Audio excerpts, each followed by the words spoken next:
it really hopefully will like pretty much touch her, that later on in life when I'm not around anymore, that special moment meant that much, not only to me but to her.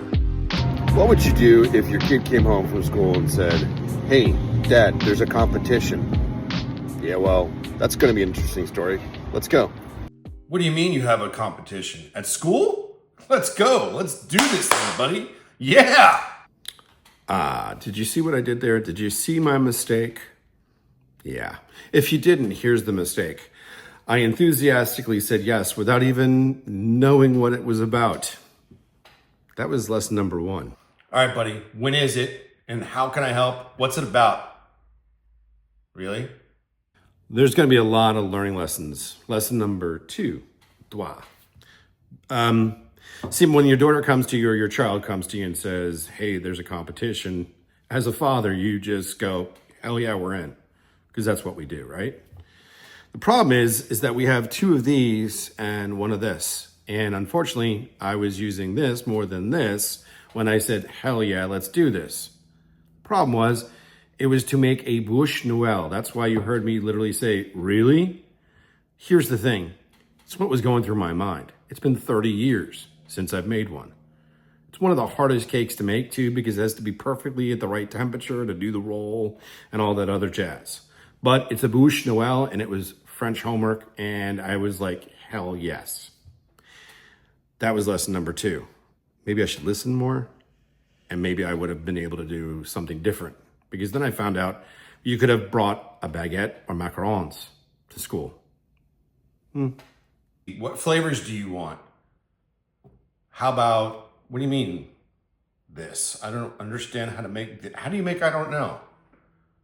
How about this? How about Kinder flavored, like hazelnut and chocolate, right? Wouldn't that be just great? Yeah, lesson 3. Again, it points to 2 of these, 1 of these, is when I asked my daughter, because you know most of your kids, when you ask them the question, you get the first answer that comes to them. I don't know.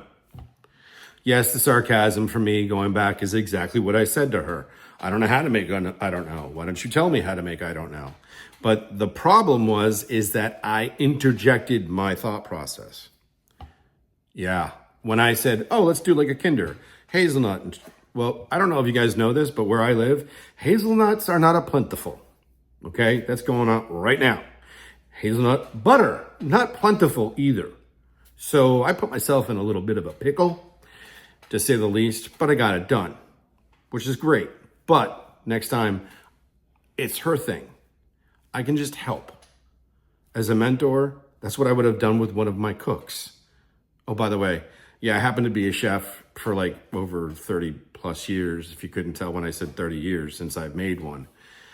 So when my daughter asked me, it was the ego of the chef that went, yes, I'm going to go in, like Flynn.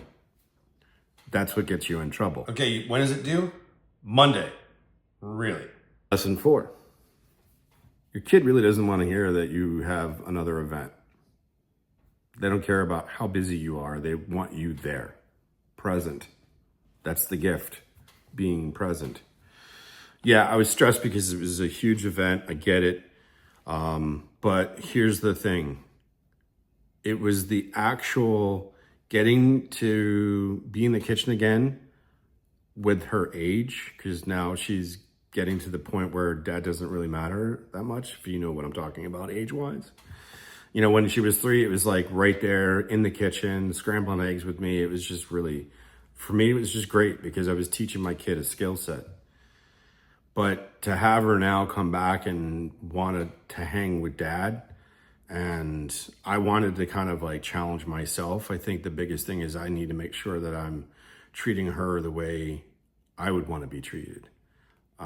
So this morning when we finished up doing the little meringue mushrooms and such, and I was like, what do you think? And she's like, I think it looks really cool. I'm like, just realize that we need to do this again for when we go to Uncle's house for Christmas. I want her to be the one that does it, and I want to be there just to help her out.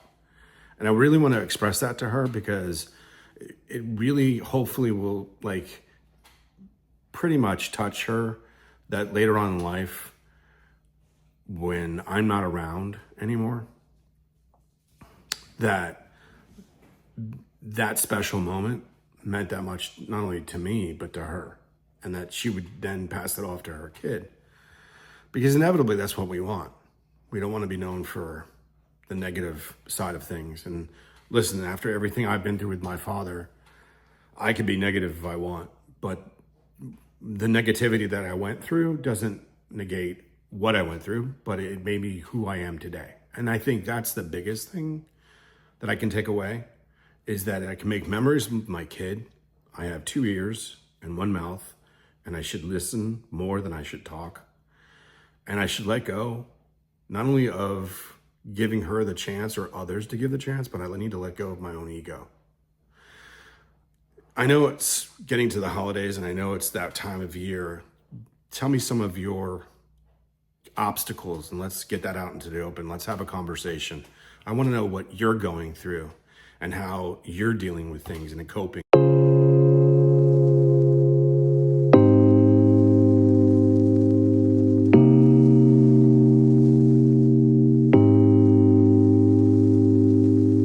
By the way, if you want to find out how she did, because I have no clue how she did, just comment below and I'll let you guys know. Fair?